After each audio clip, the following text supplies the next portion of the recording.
大家好，今次想同大家介紹將軍澳中心一個單位嘅員工實景，提大家記得 comment、like and share 三部曲，撳埋個鐘仔，一有新片就會通知大家，多謝支持。呢度單位3房2廳，實用面積680尺，客人需求係要多啲儲物位，因為女兒有大量書本同公仔，希望可以培養佢嘅閱讀習慣。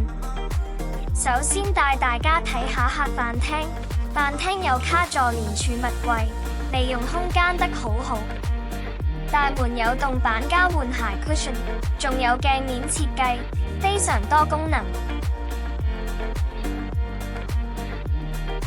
窗台特別製作咗書架，同埋坐墊連燈槽，方便女兒放書。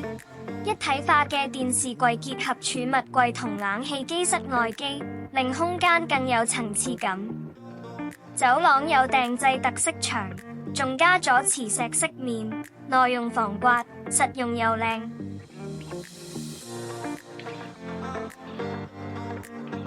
廚房計算過空間之後，設置咗 U 型櫥櫃，一邊深度較小，方便放小型家電。屋主仲可以放大雪櫃。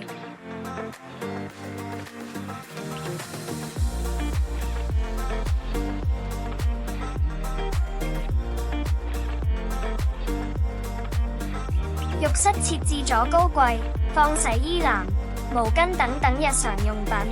鏡櫃用來放零碎嘢，令空間更加整齊。帶大家睇下主人房，為咗提升儲物量，我哋設計咗儲物地台。因男主需要 work from home， 所以預留足夠空間俾工作書台。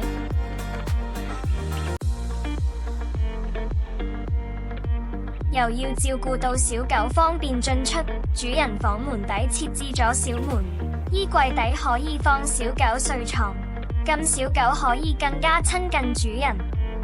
床設計喺窗台邊，特別製作咗窗台床墊，擴大咗睡床空間，方便女兒同睡。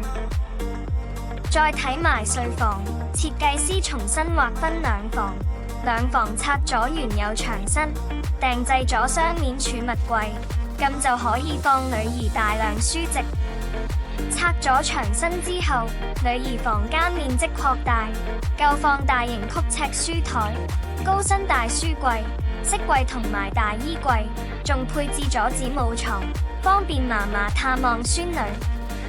書台上仲有自動板，放置女兒最愛嘅飾物。另一邊係工人房同儲物房，工人房床架升高，預留咗大量空間俾屋主儲物，仲可以放大型物件，例如行李箱同抽濕機。希望大家鍾意呢個設計。想知更多 Base Design 最新資訊，記得 subscribe 我哋 YouTube channel，follow Facebook 同 IG 啦。